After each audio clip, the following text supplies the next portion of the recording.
Comunitarismo, trabajar, amar y compartir. Parte 1.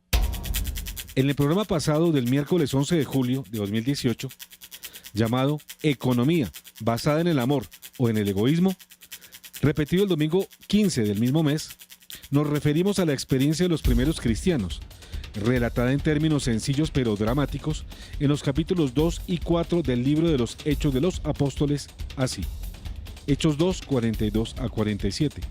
Todos se reunían asiduamente para escuchar la enseñanza de los apóstoles y participar en la vida común, en la fracción del pan y en las oraciones. Un santo temor se apoderó de ellos, porque los apóstoles realizaban muchos prodigios y signos. Todos los creyentes se mantenían unidos y ponían lo suyo en común. Vendían sus propiedades y sus bienes y distribuían el dinero entre ellos, según las necesidades de cada uno. Íntimamente unidos, frecuentaban a diario el templo, partían el pan en sus casas y comían juntos con alegría y sencillez de corazón. Ellos alababan a Dios y eran queridos por todo el pueblo. Y cada día el Señor acrecentaba la comunidad con aquellos que debían salvarse. Y en Hechos 4, 32, 35 se nos dice: la multitud de los creyentes tenían un solo corazón y una sola alma.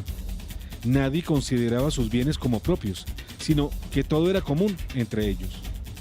Los apóstoles daban testimonio con mucho poder de la resurrección del Señor Jesús y gozaban de gran estima. Ninguno padecía necesidad, porque todos los que poseían tierras o casas las vendían y ponían el dinero a disposición de los apóstoles para que se distribuyera a cada uno según sus necesidades. Los tres pilares de toda comunidad. Esta admirable experiencia de los primeros cristianos estaba fundada sobre tres pilares inconmovibles. Primero, en la oración. Segundo, en la palabra de Dios enseñada por los apóstoles a las multitudes.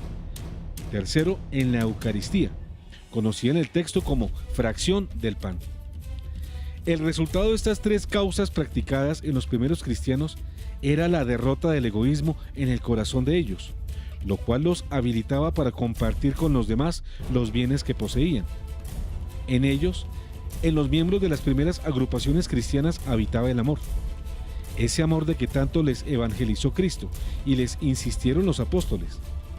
Por eso podemos ver que San Pablo dice en 1 Tesalonicenses 4:9: acerca del amor fraterno no es necesario que les escriba, porque Dios mismo les ha enseñado a amarse los unos a los otros. Deja claro aquí el embajador de la fe que la enseñanza del amor ha sido el precepto más antiguo que Dios ha impartido a los hombres, precepto que se constituye en capital esencial y razón del éxito para cualquier economía y comunidad humanas. En el programa pasado de este Café con Galat nos referimos también a los sistemas capitalista y socialista, que últimamente exigen, cada uno por su lado, la prioridad para ordenar la economía de las naciones y del mundo. Mostramos que ambos sistemas dependen de la misma idolatría, que es la adoración de las riquezas. En el caso del capitalismo, adoración individual, y en el del socialismo, adoración colectiva.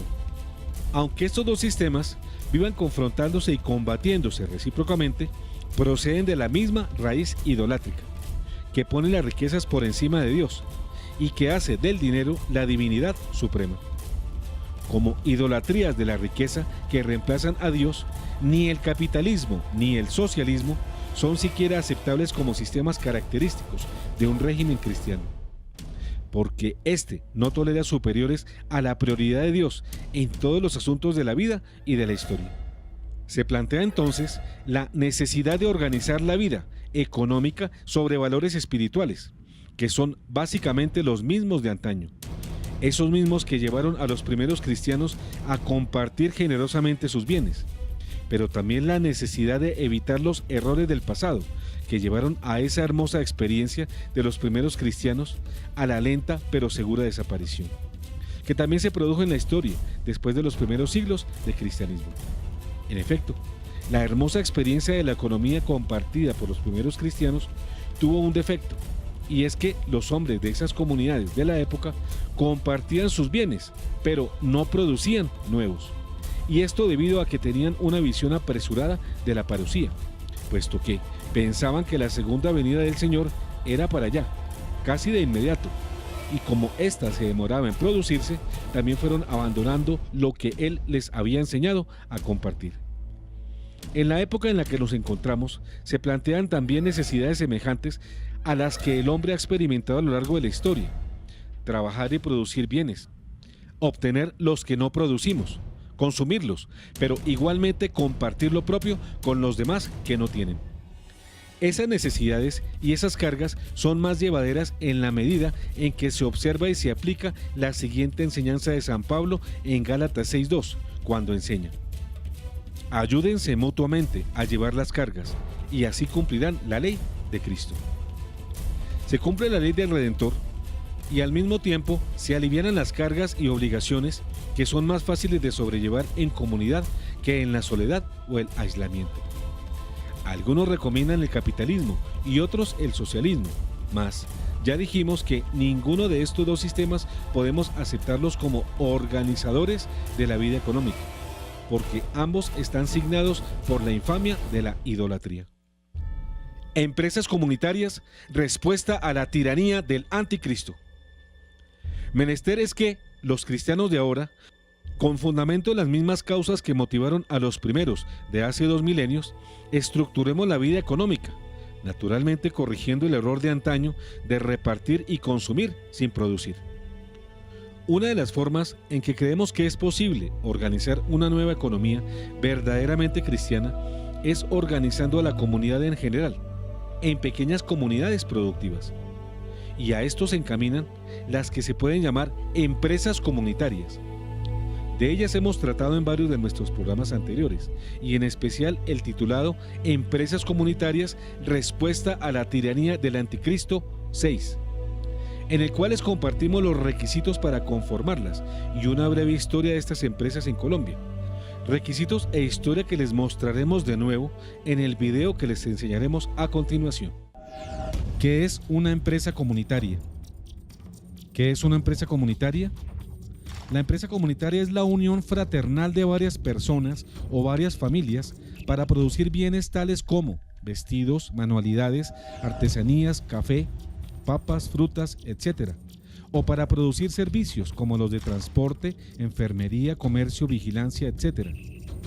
Todo eso mediante el trabajo de todos y la propiedad y la administración compartida por todos. ¿Por qué se llama comunitaria? Se llama empresa comunitaria porque ella es una manera de inventar el trabajo por cuenta propia, pero no individualmente, sino asociado con otras personas en condiciones de igualdad y compañerismo entre todos. A un problema común, el desempleo, damos una respuesta común. Con esta solución podemos decir que en la comunitaria trabajamos en nuestra empresa, no en la empresa de un patrón o de una patrona. ¿Qué mínimo de personas debe tener la comunidad? La experiencia muestra que se necesita un mínimo de 3 personas, pues si fueran menos, la empresa carecería de fuerza para desarrollarse y competir con otras. Sin embargo, es recomendable que sean más de 3, porque bastaría un simple altercado o desacuerdo entre ellas para dividir o acabar la empresa.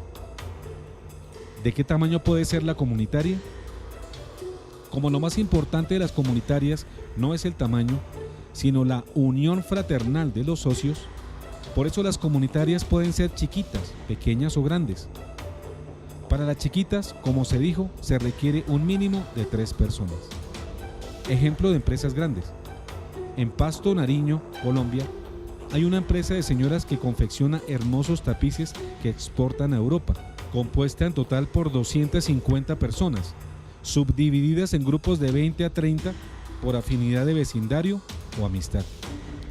La empresa agrícola y ganadera de Bledona, situada a 10 minutos de lo que fue Armero, en el departamento de Tolima, cuenta con 29 familias socias, tiene cerca de 500 hectáreas de tierra, modernos equipos agrícolas, cultivan arroz, algodón, sorgo, naranjas y buenas reses.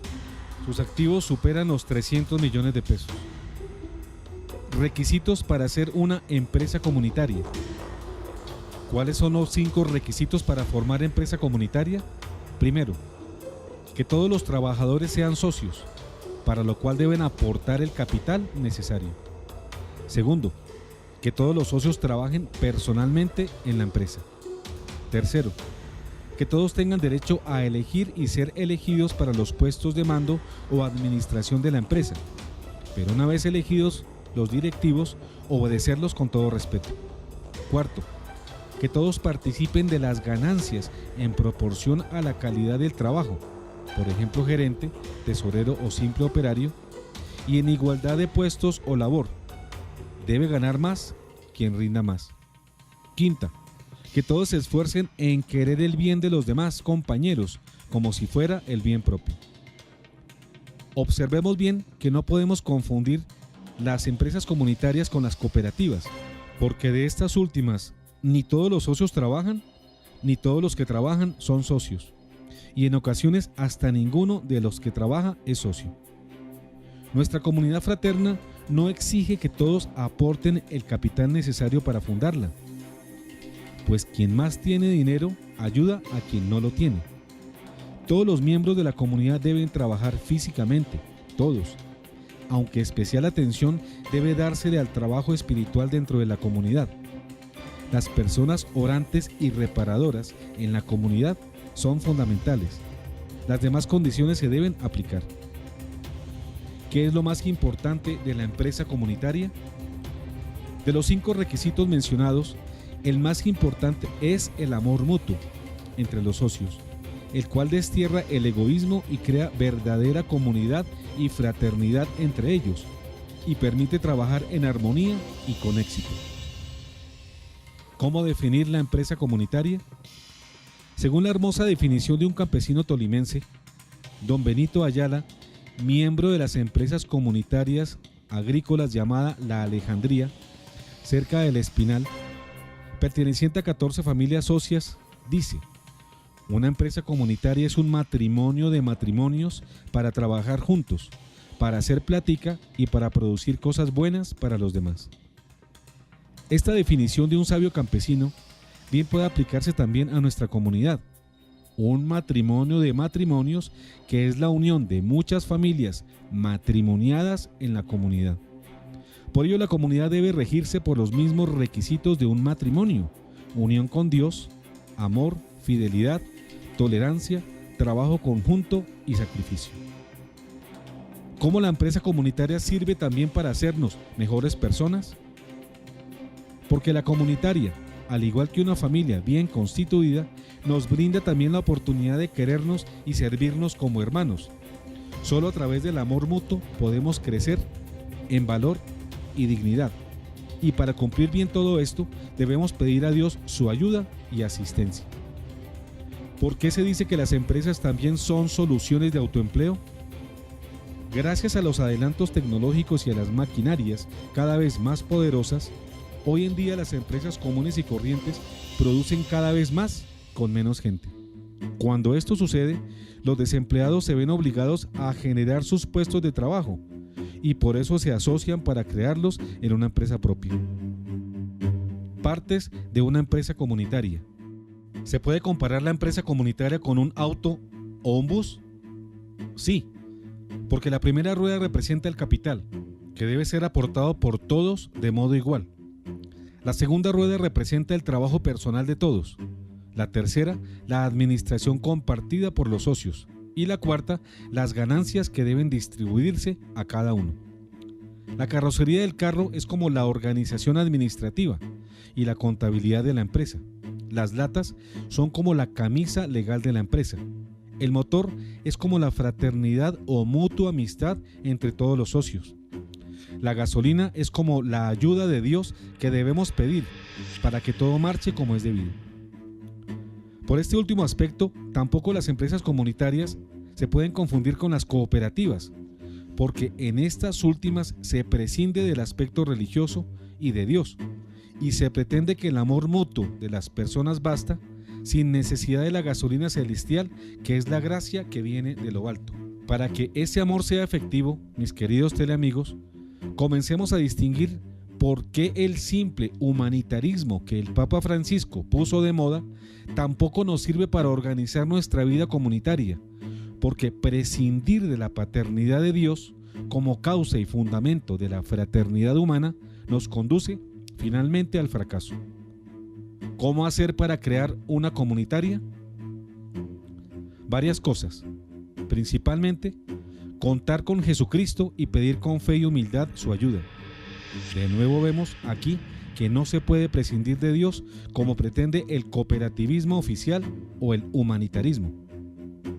Reflexionar con seriedad en qué queremos trabajar y con quiénes debemos unirnos para sacar adelante la idea. Indispensable es seleccionar personas honestas, responsables, trabajadoras y serviciales. Reunirnos con las personas elegidas e iniciar con ellas una lluvia de ideas sobre qué tipo de empresas debemos crear. Evaluar las ventajas y desventajas de cada una de las empresas señaladas y seleccionar una de ellas. Escogida la empresa, establecer qué tenemos para llevarla a cabo, qué nos falta y cómo podemos conseguir lo que no poseemos.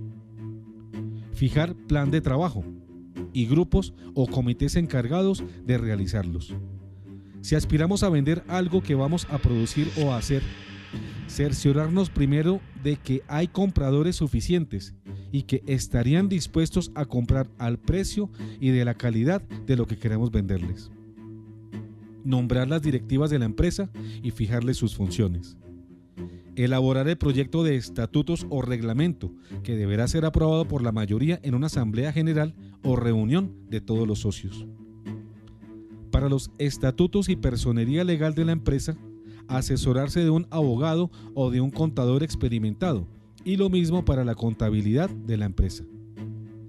Hacer un modelo o muestrario de lo que queremos producir y vender y averiguar si se puede competir en condiciones de precio y calidad con otros similares en el mercado. Vemos que muchas de estas acciones, si no todas, sirven para nuestra comunidad autoabastecedora. ¿Qué podemos hacer para conseguir el capital que nos falta para trabajar? Primero, ahorrar. Segundo, vender algunas cosas suntuarias o poco necesarias. Por ejemplo, un equipo de sonido, un televisor. Tercero, pedir prestado a una entidad de crédito o a un banco o a un establecimiento financiero.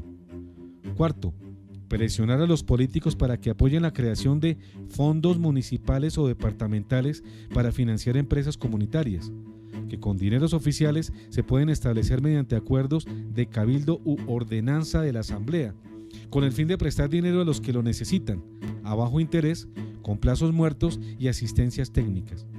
En algunos municipios de Colombia, gracias a campañas desarrolladas por nosotros desde la Universidad de la Gran Colombia, ya se han constituido varios de estos fondos, que de hecho son verdaderos bancos comunitarios del pueblo.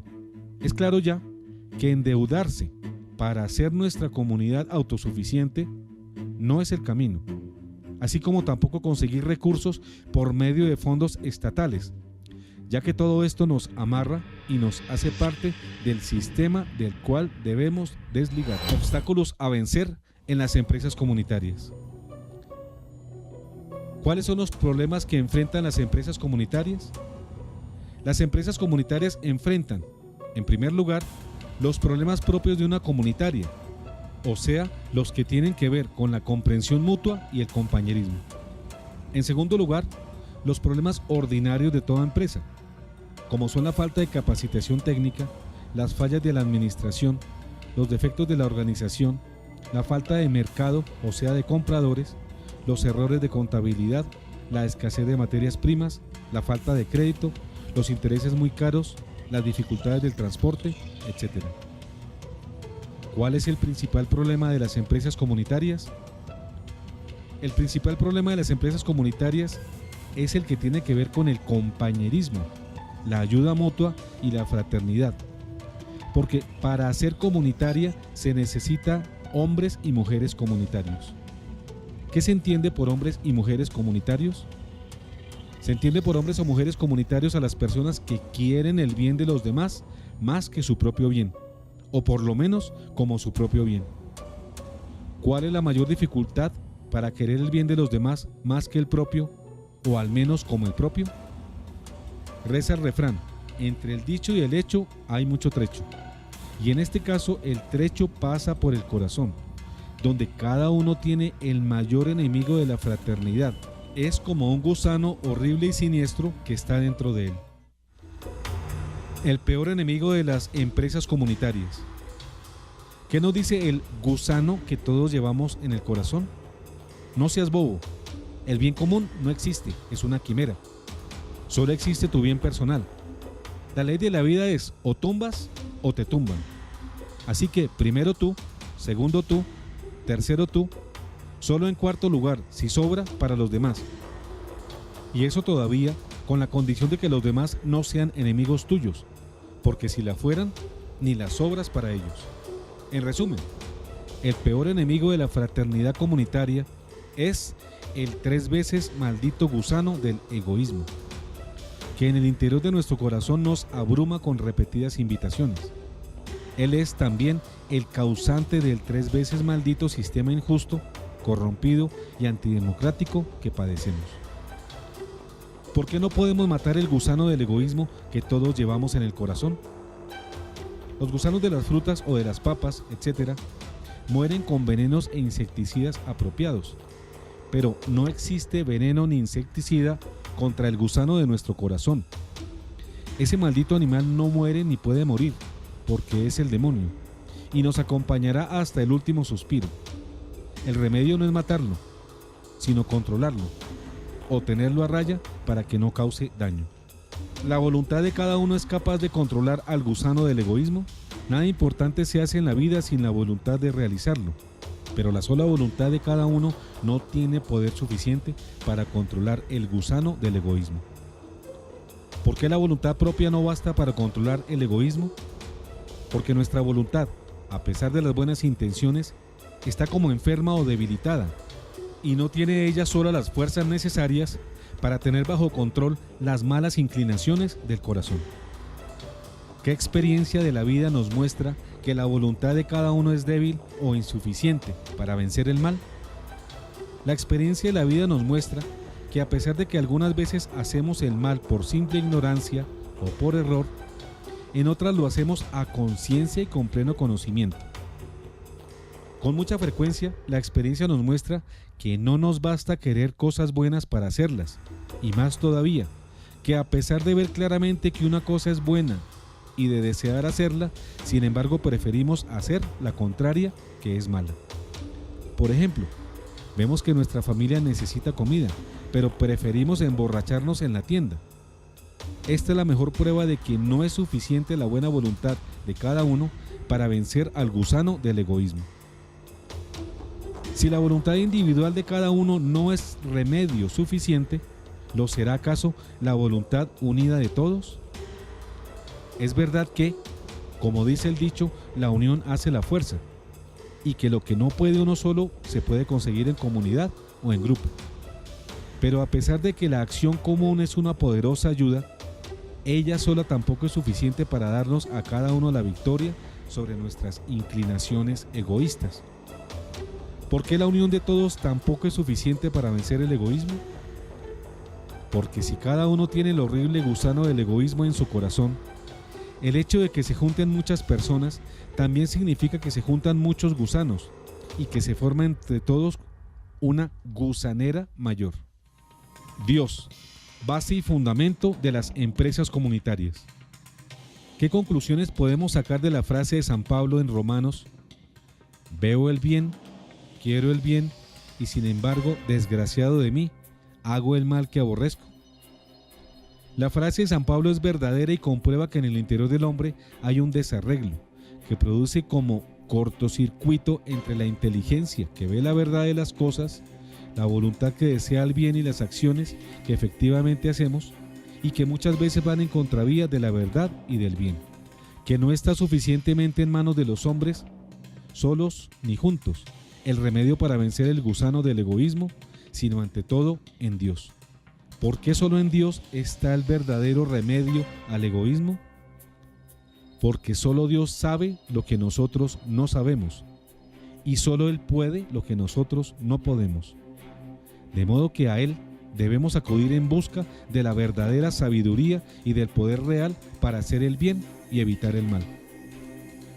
¿Cuál es la base principal de la fraternidad humana? la base principal de la fraternidad humana es la común fraternidad divina. Porque si Dios no fuera Padre de todos y todos nosotros hijos de Él, tampoco nosotros podríamos de verdad ser hermanos. En otras palabras, sin Padre no hay hermanos y tampoco familia de hermanos. Hasta aquí, estos 26 puntos que a manera de cuestionario describen lo que son las empresas comunitarias. Quien esté interesado en ampliar la información de las empresas comunitarias puede acercarse al Centro de Extensión y Servicio de la Comunidad de la Universidad La Gran Colombia en Bogotá. Breve historia de las empresas comunitarias en Colombia. Esta breve historia aporta experiencias en la conformación de las empresas comunitarias que nos servirán para nuestras comunidades y demostrará la efectividad de las empresas comunitarias como sistema productivo.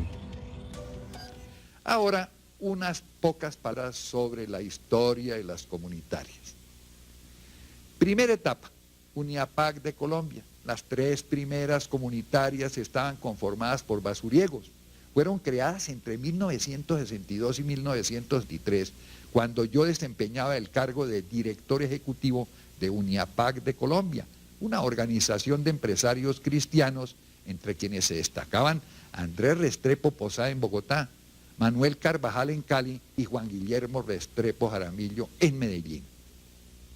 A pesar de que el modelo comunitario era excelente, ninguna de estas 3 primeras empresas subsistió porque cometimos algunos errores de paternalismo que la hicieron fracasar. La segunda etapa fue el eje, las empresas comunitarias fueron entonces el eje de la reforma social agraria. Con base en el modelo anterior, purgado de paternalismos, fueron creadas por el INCOR alrededor de 1.350 empresas comunitarias entre los años de 1966 y 1974, o sea, durante los gobiernos de los doctores Carlos Lleras Restrepo y Misael Pastrana Borrero, a quienes tuve el honor de acompañar como consejero presidencial en sus respectivas administraciones. Tercera etapa, desde la Universidad La Gran Colombia. En el año 1981 fui elegido rector de la Universidad La Gran Colombia y desde entonces he desempeñado ese cargo hasta ahora.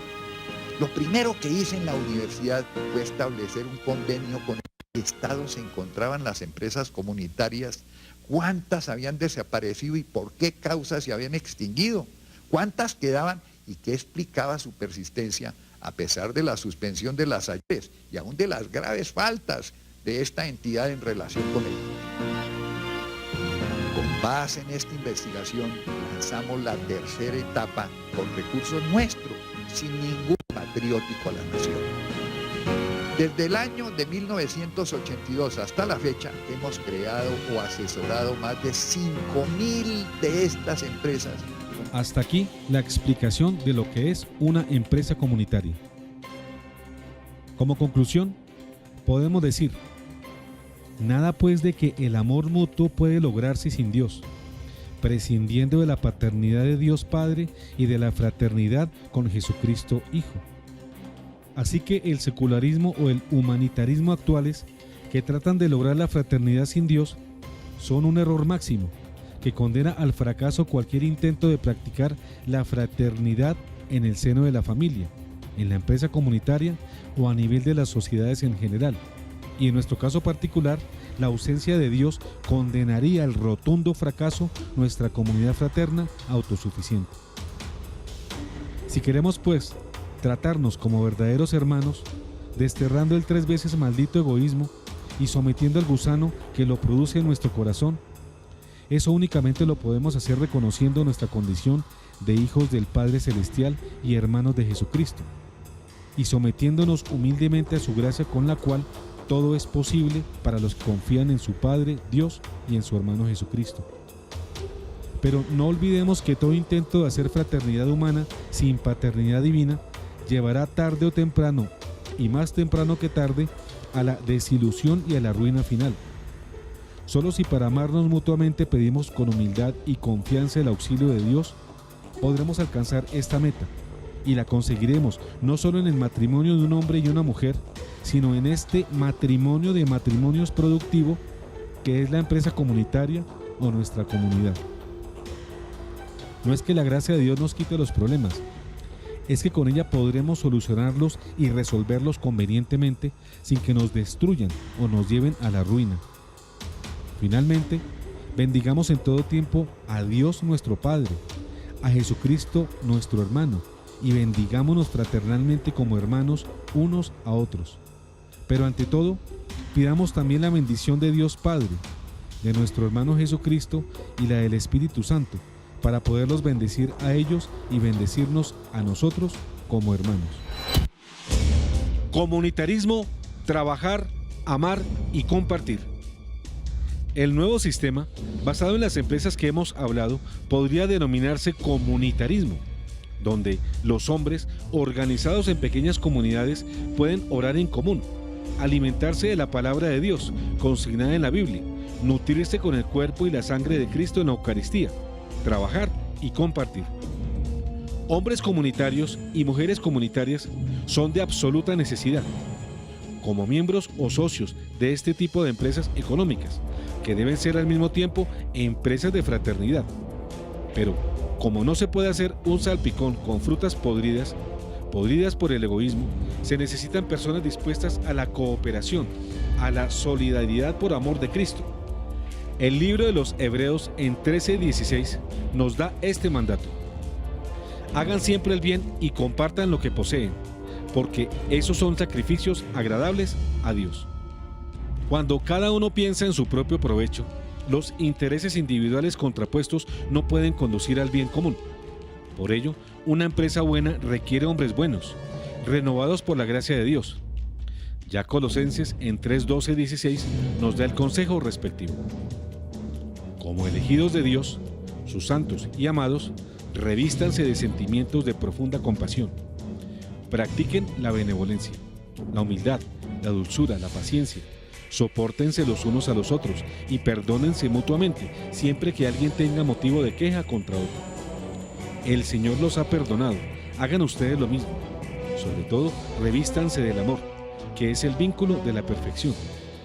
Que la paz de Cristo reine en sus corazones, esa paz a la que han sido llamados, porque formamos un solo cuerpo. Y vivan en la acción de gracias. Que la palabra de Cristo resida en ustedes con toda su riqueza. Instrúyanse en la verdadera sabiduría, corrigiéndose los unos a los otros. Canten a Dios con gratitud y de todo corazón salmos, himnos y cantos inspirados. Sin hombres y hermanos renovados pero perseverantes, tampoco puede haber empresa de solidaridad. Pero para que cada uno quiera de verdad el bien ajeno como quiere el propio, y para que el bien de los demás sea incluso superior al de uno mismo, se necesitan hombres nuevos, convertidos del egoísmo a la solidaridad y espiritualmente renovados y perseverantes, para que el amor fraterno perdure, como dice en Hebreos 13:1. Esta renovación es fruto de la conversión personal, y como esta conversión es obra que procede de lo alto, tampoco el mundo podrá ser de verdad comunitario si no se hace antes verdaderamente divino y cristiano. En la ocasión pasada recordamos la frase de un campesino colombiano, don Benito Ayala, al referirse a la empresa comunitaria como un matrimonio de matrimonios para trabajar juntos, hacer platica, para producir cosas buenas para nosotros y para los demás. Por eso la Biblia nos dice en 1 Tesalonicenses 5:11-14, anímense entonces y estimúlense mutuamente, como ya lo están haciendo. Les rogamos, hermanos, que sean considerados con los que trabajan entre ustedes, es decir, con aquellos que los presiden en nombre del Señor y los aconsejan. Estímenlos profundamente y ámenlos a causa de sus desvelos. Vivan en paz unos con otros. Los exhortamos también a que reprendan a los indisciplinados, animen a los tímidos, sostengan a los débiles y sean pacientes con todos. Verdadera comunidad, matrimonio de matrimonios. De esta definición subrayaremos la expresión un matrimonio de matrimonios, porque ese es el espíritu de la economía comunitaria, que en el caso de las empresas rurales se realiza con más facilidad que en las urbanas, porque las conforman generalmente familias y no individuos aislados de ellas. y debe organizarse como un matrimonio de matrimonios, donde todos los bienes están en común y donde el amor y la necesidad de cada uno es lo que más se tiene en cuenta. Porque, como dice la palabra divina en Romanos 14:7, ninguno de nosotros vive para sí, ni tampoco muere para sí. Hay una vocación a la vida comunitaria en cada uno de nosotros. La vida de cada uno apunta al bien de los demás, porque así nos hizo Dios. Y ese designio depende también de nuestra libertad para no contrariarlo, conscientes de que todos tenemos algo que dar y algo que recibir. De modo que, quienes imponen los intereses personales por encima de los otros, en cierto modo están obrando en contra de nuestra configuración de fábrica.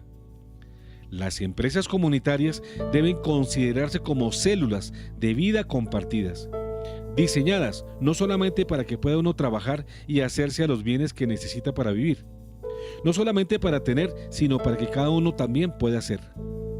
Esto significa que cada uno pueda hacerse más hombre o mejor hombre mediante la cooperación mutua y el compartir. San Pablo nos dice al respecto en Romanos 15:14. Por mi parte, hermanos, estoy convencido de que ustedes están llenos de buenas disposiciones y colmados del don de la ciencia, y también de que son capaces de aconsejarse mutuamente. Permítanos entonces decir que en la familia conformada por el matrimonio de un papá y una mamá, pero también por los hijos y demás parientes, es el ámbito preferente del amor mutuo y de la virtud de compartir lo que se tiene con otros.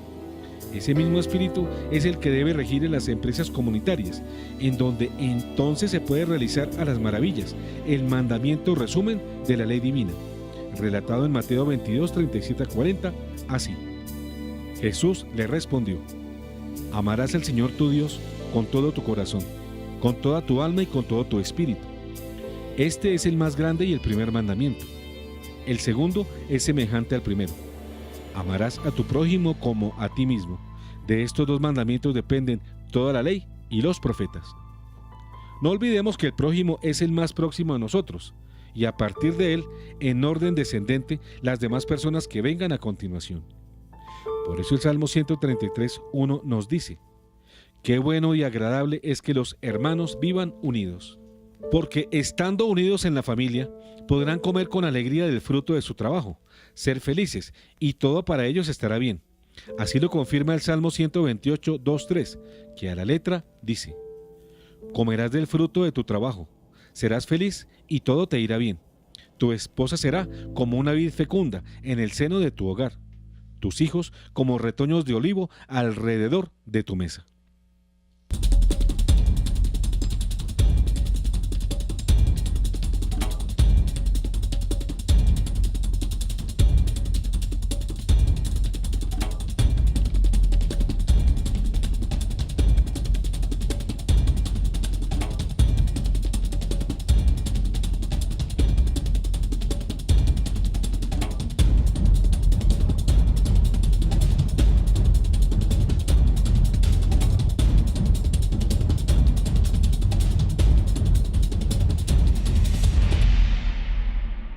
Comunitarismo, trabajar, amar y compartir. Fin, parte 1.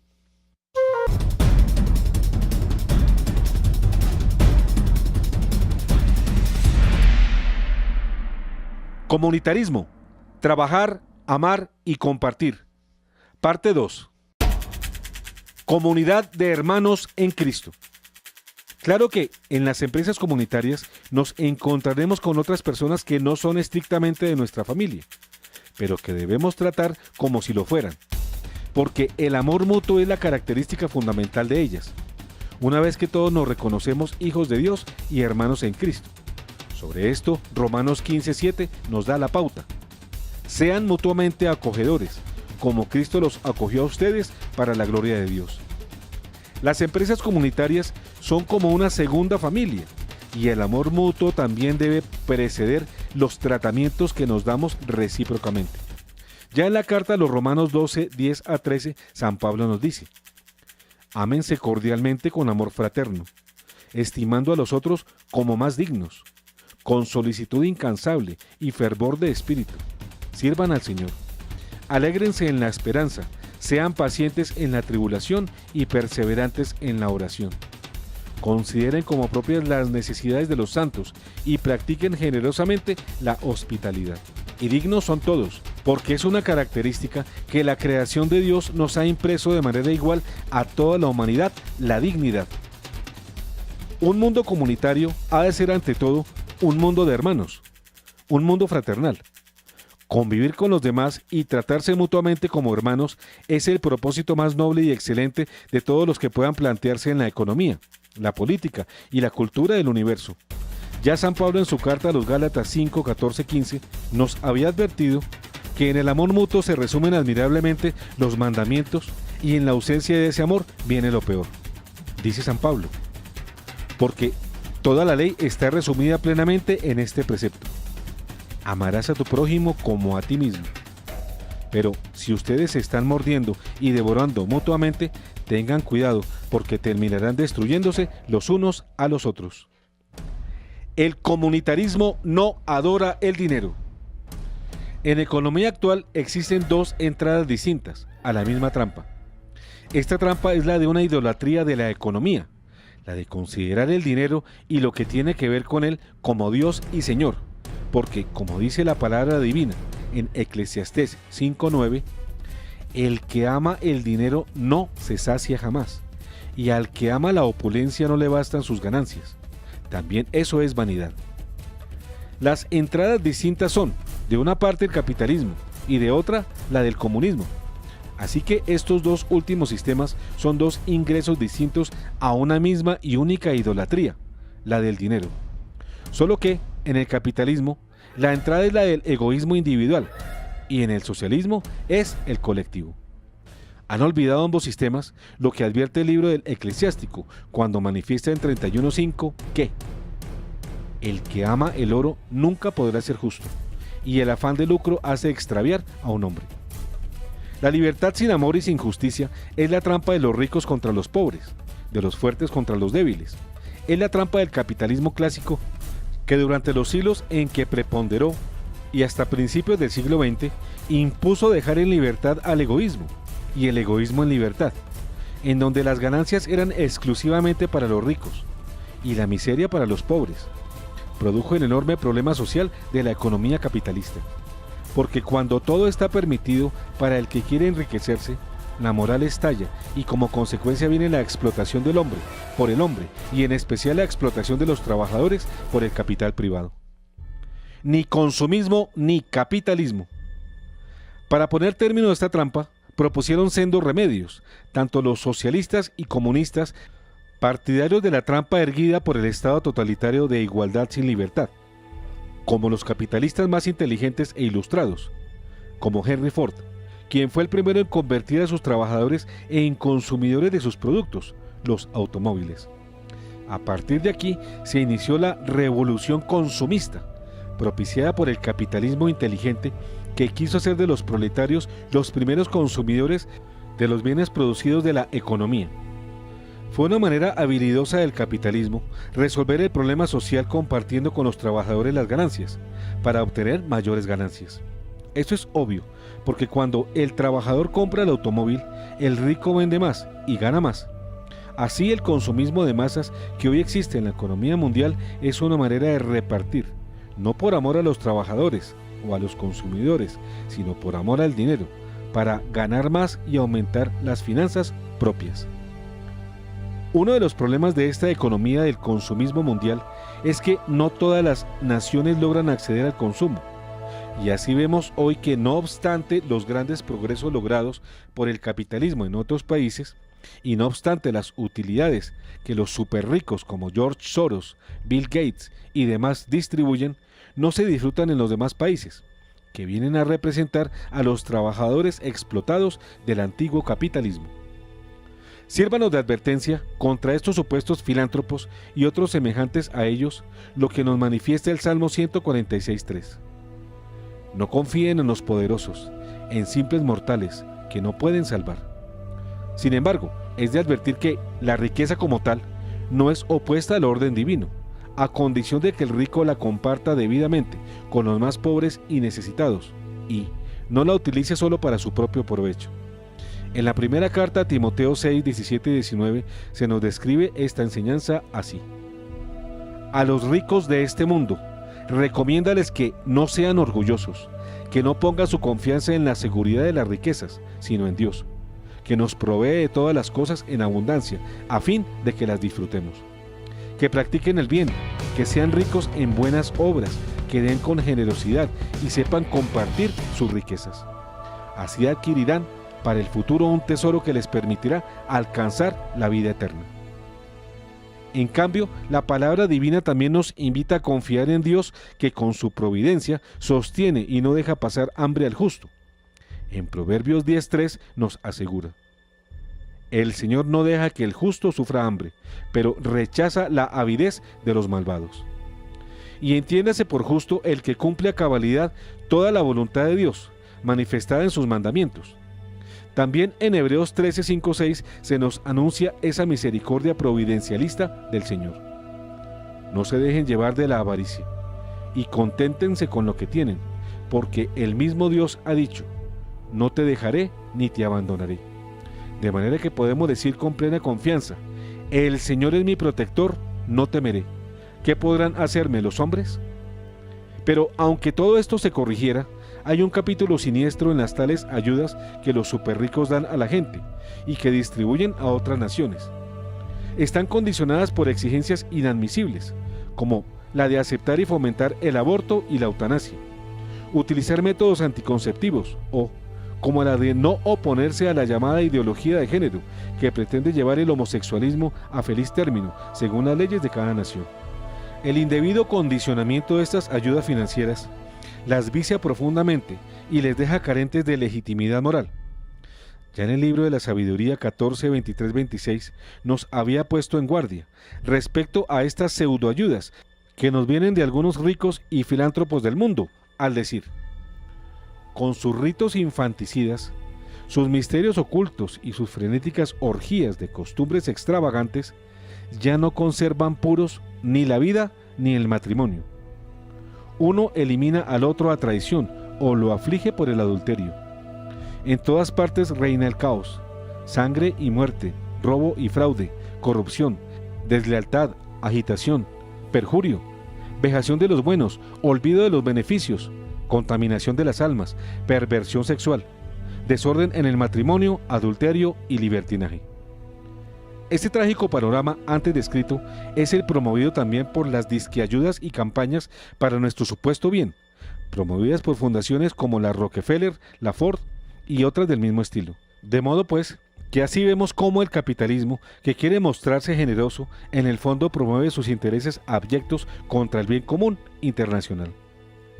Ahora bien, aunque se lograra el designio de convertir en consumidores universales a todas las personas del mundo, cosa bien dudosa, porque los recursos de la naturaleza son limitados, esa economía capitalista seguiría ostentando las iniquidades de la idolatría de las riquezas. Hacer al dinero señor y dueño de la economía, pero mientras el dinero, y no Dios, sea el dueño y señor de la economía, habrá en el fondo de ella algo falso. Porque todo lo que es contrario a Dios resulta ser también contrario al hombre, y aún a la naturaleza, con el daño ecológico consiguiente. Y a pesar de las mejoras hechas por la trampa del capitalismo, este sistema sigue siendo inaceptable en el fondo, para un creyente que le da crédito a las palabras de Cristo, especialmente a esas que están consignadas en Mateo 6:24, que a la letra dicen: nadie puede servir a dos señores, porque aborrecerá a uno y amará al otro, o bien se interesará por el primero y menospreciará al segundo. No se puede servir a Dios y al dinero. Ni totalitarismo ni socialismo. Por otro lado, el socialismo que se nos quiere imponer en el mundo, en reemplazo del nefando capitalismo, contiene una trampa, la de entrar en la madriguera del Estado que obra como Dios y Salvador, y que impone una idolatría colectivista, la cual no se sale de la adoración de la riqueza, pero pretende ser disque comunitaria.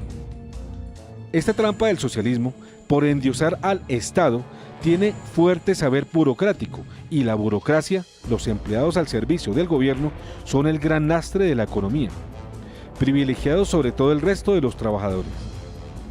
En siglos anteriores, la trampa capitalista aparentó ser religiosa y en muchos casos se vistió de cristianismo. Claro está que falsificándolo. La trampa socialista, cuando fue propuesta con carácter de comunismo por Marx y Engels desde mediados del siglo XIX, se hizo con el ateísmo y el materialismo. Ahora la trampa, tanto la capitalista como la socialista, se revisten de secularismo o laicismo, que si no niegan directamente a Dios, pretenden sí organizar la vida al margen del Señor del universo y de toda religión. Pero prescindir de Dios y de toda religión para organizar la vida y las actividades sociales de los hombres significa una vana rebelión contra el Señor del universo, que Él frustra finalmente y pone en ridículo a las naciones que la hacen. Por eso el Salmo 2, 1:4 nos asegura: ¿por qué se amotinan las naciones y los pueblos hacen vanos proyectos? Los reyes de la tierra se sublevan, y los príncipes conspiran contra el Señor y contra su ungido. Rompamos sus ataduras, librémonos de su yugo. El que reina en el cielo se sonríe, el Señor se burla de ellos. Y es que el Señor no solo se burla de los políticos, gobernantes y reyes de la tierra cuando hace sus planes al margen de Él, sino que también se encarga de desbaratárselos. Miren cómo lo anuncia el Salmo 33:10. El Señor frustra el designio de las naciones y deshace los planes de los pueblos. Para ambos sistemas, el capitalismo y el socialismo, lo de Dios no cuenta, ni en las familias, ni en la educación, ni en el gobierno, ni mucho menos en la economía. Esta disque debe obedecer a las leyes propias en el caso del socialismo con el egoísmo colectivo, postulado como principio y fundamento de la vida económica y social. Y en el caso del capitalismo, esas leyes inspiradas en el egoísmo individual, que sigue siendo el rey de las decisiones, de los inversionistas y de los grandes propietarios de los medios de producción, a esos magnates y acumuladores de la riqueza mundial, la Biblia le reclama en 1 Timoteo 6, 9, 11. Los que desean ser ricos se exponen a la tentación, caen en la trampa de innumerables ambiciones y cometen desatinos funestos que los precipitan a la ruina y a la perdición. Porque la avaricia es la raíz de todos los males, y al dejarse llevar por ella, algunos perdieron la fe y se ocasionaron innumerables sufrimientos. En lo que a ti concierne, hombre de Dios, huye de todo esto. Practica la justicia, la piedad, la fe, el amor, la constancia, la bondad. El amor mutuo entre las personas, claro está que enraizado en el amor divino, es lo único capaz de hacer real la fraternidad social. Y por eso, prescindir de Dios es en el fondo dejar sin fundamento la hermandad entre los hombres. De ahí que, ni en el capitalismo ni en el socialismo se consigue ni se puede conseguir de verdad que los hombres sean hermanos y se traten como tales. La camaradería es una caricatura de la fraternidad y es imposible que reemplace a esta. La fraternidad duradera, la fraternidad auténtica, nunca puede brotar del ateísmo ni de la idolatría. Por eso es de capital importancia reconciliar la economía con Dios, porque solo en Él y desde Él puede revelarse como Padre a los hombres y puede considerarse como hijos de Él. En otras palabras, sin la paternidad divina no puede haber fraternidad humana. No hay fraternidad real sin paternidad divina. Cualquier llamamiento a la fraternidad que se haga desde el secularismo o desde el ateísmo carece de razón y de fuerza para hacerse real, y debemos desconfiar de los cantos de sirena que pretenden mostrarnos lo contrario. Porque, ¿cómo podríamos hacer la gallada de considerarnos y tratarnos como hermanos aquí en la tierra si no tuviéramos un Padre común allá arriba en los cielos? A quienes pretenden prescindir de Dios para edificar el mundo nuevo, valga la pena hacerles énfasis en la advertencia que proclama el libro de la sabiduría, en el capítulo 13, verso 1. Sí, vanos por naturaleza son todos los hombres que han ignorado a Dios, los que, a partir de las cosas visibles, no fueron capaces de conocer a aquel que es, al considerar sus obras, no reconocieron al artífice. Los políticos, los gobernantes, los reyes y demás líderes que quieren conformar el llamado por ellos nuevo orden mundial, prescindiendo de Dios y de la religión, deben tener en cuenta el siguiente llamado del libro de la sabiduría, en 6, 1 a 8. Escuchen, reyes, y comprendan. Aprendan, jueces de los confines de la tierra.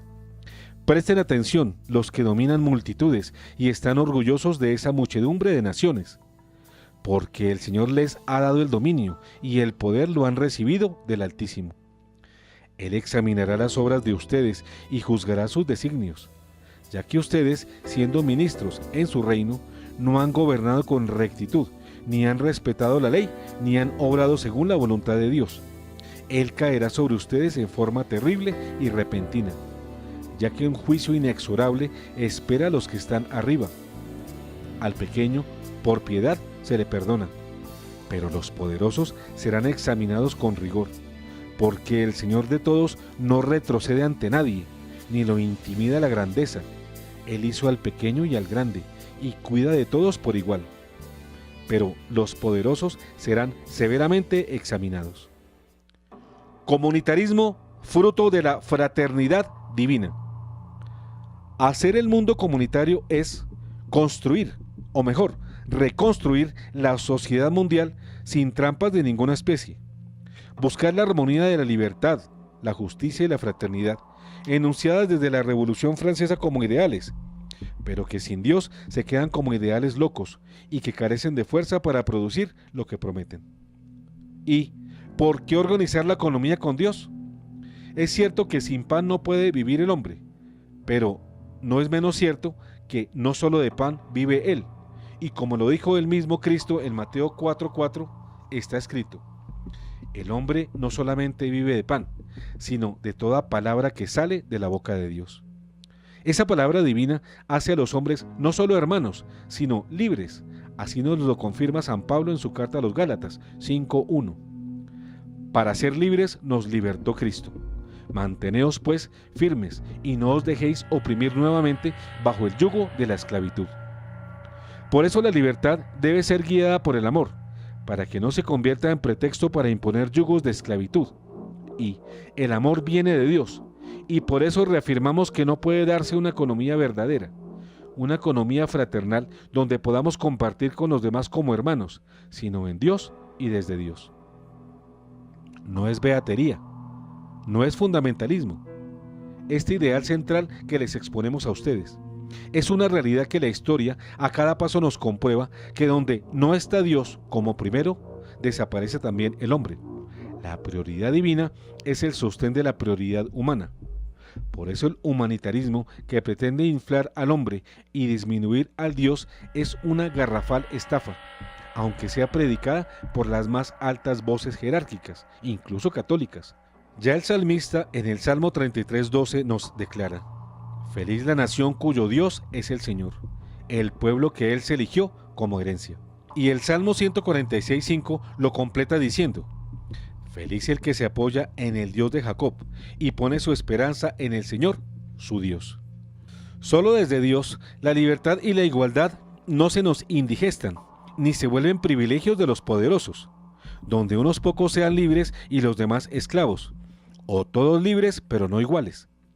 Y peor todavía, una igualdad en la que unos son más iguales que otros, como en la ironía de George Orwell sobre el socialismo soviético, donde los burócratas de la llamada nomenclatura eran los privilegiados en el momento de repartir los bienes escasos entre todos. Si no queremos en la economía esclavitudes o falsas igualdades, hay que organizarlas según las leyes divinas, tanto de la justicia como del amor fraterno. Que cada uno según su trabajo y que cada uno según su necesidad, así manda la justicia, pero el amor fraterno va más allá, pues al que no puede trabajar o a quien se encuentra mayor necesidad de otros, los que tienen dan abundantemente. La segunda carta a los Corintios en 8:13-15 nos permite observar de manera más clara esta enseñanza que permite el equilibrio económico-social.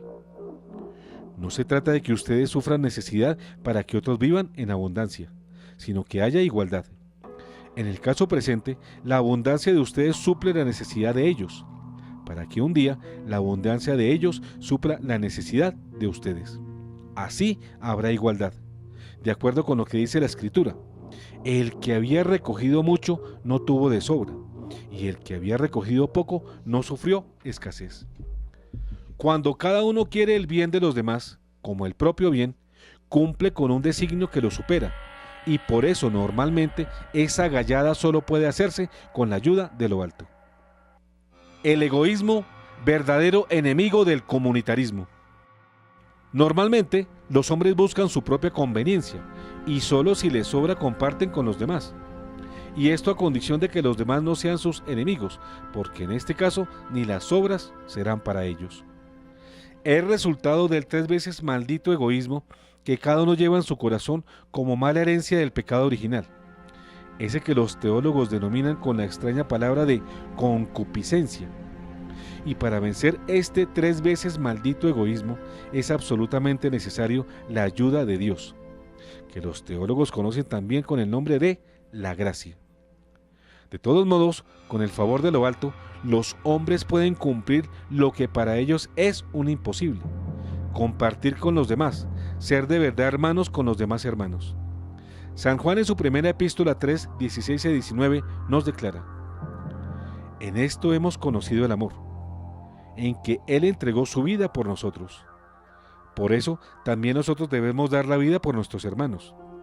Si alguien vive en la abundancia y viendo a su hermano en la necesidad, le cierra el corazón, ¿cómo permanecerá en él el amor de Dios? Hijitos míos, no amemos solamente con la lengua y de palabra, sino con obras y de verdad. En esto conoceremos que somos de la verdad y estaremos tranquilos delante de Dios. Aquí, el apóstol nos invita a una experiencia de vida coherente e inspirada en el amor, pero no solo un amor de palabra o de sentimiento, sino de voluntad, y que se vea reflejado en el bien que le hacemos al prójimo, y en bien que permitimos que este prójimo haga con nosotros. Todo muestra, y no nos cansaremos de repetirlo hasta el cansancio, que la economía humana debe organizarse de acuerdo a las prescripciones divinas, si de veras queremos que sea una economía para los hombres y al servicio de los hombres, y no una economía como la capitalista, al servicio de los que tienen individualmente y quieren tener más, o de la socialista, en donde los burócratas que tienen el poder dicen ejercerlo para el bien de la comunidad, cuando no es sino para su propio provecho que actúan y obran. Los que actúan, estos que solo trabajan para edificarse a sí mismos, ya sea en el capitalismo o en el socialismo, contradicen la palabra del Señor, que en Romanos 15, 1-3 nos advierte: nosotros, los que somos fuertes, debemos sobrellevar las flaquezas de los débiles y no complacernos a nosotros mismos.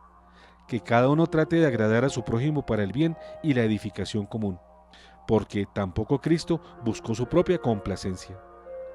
En la misma carta a los Romanos 13:10, San Pablo nos explica que el amor no hace mal al prójimo, por lo tanto, el amor es la plenitud de la ley. Si el amor es el todo de la ley, y la ley regula la economía, por lo tanto una economía no solo buena sino exitosa debe estar inspirada en el amor. Claro que los hombres prácticos desprecian estas palabras y creen que la economía con amor es una utopía o un anhelo de soñadores imposible de realizar, pero cada vez los hechos nos muestran lo contrario. Pero si la economía quiere ser verdaderamente humana y servir a todos los hombres, debe estar guiada por el amor recíproco, que hace hermanos a los hombres, pero antes de eso los hace hijos del mismo Padre Celestial, que es Dios. Porque, como San Pablo nos dice en Romanos 13:8, que la única deuda con los demás sea la del amor mutuo. El que ama al prójimo ya cumplió toda la ley. Extra, extra, noticia de última hora. Más sacerdotes contra Bergoglio. El padre Alessandro Vinutella, ya antes presentado en nuestro programa como el sacerdote italiano que inició el movimiento que reconoce solamente a Benedicto XVI como papa auténtico de la Iglesia y que rechaza al obispo Jorge Mario Bergoglio Sibori como auténtico, impostor y falso papa, impuesto anticanónicamente por los cardenales de la mafia de San Galo, cardenales que por dicha manipulación electorera quedaron automáticamente excomulgados junto con el supuesto nombrado papa, El padre Minutela, en compañía de otros 3 sacerdotes italianos, el padre Mauricio, el padre Mario y el padre Enrique, que aparecen en el video que ustedes están viendo, han emitido un comunicado en el que rechazan al obispo Jorge Mario Bergoglio Stivori como papa y solo reconocen como pontífice legítimo a su santidad Benedicto XVI. Ellos han denunciado además las herejías contra la fe de la Iglesia que ha estado impartiendo Jorge Mario Bergoglio, a través de las cuales se manifiesta ostensiblemente su falta de autenticidad y su falsedad. Ya en su próximo programa seguiremos dando seguimiento y desarrollo a esta noticia, que muestra cómo comienzan a agregarse al padre Alessandro Minutela más sacerdotes.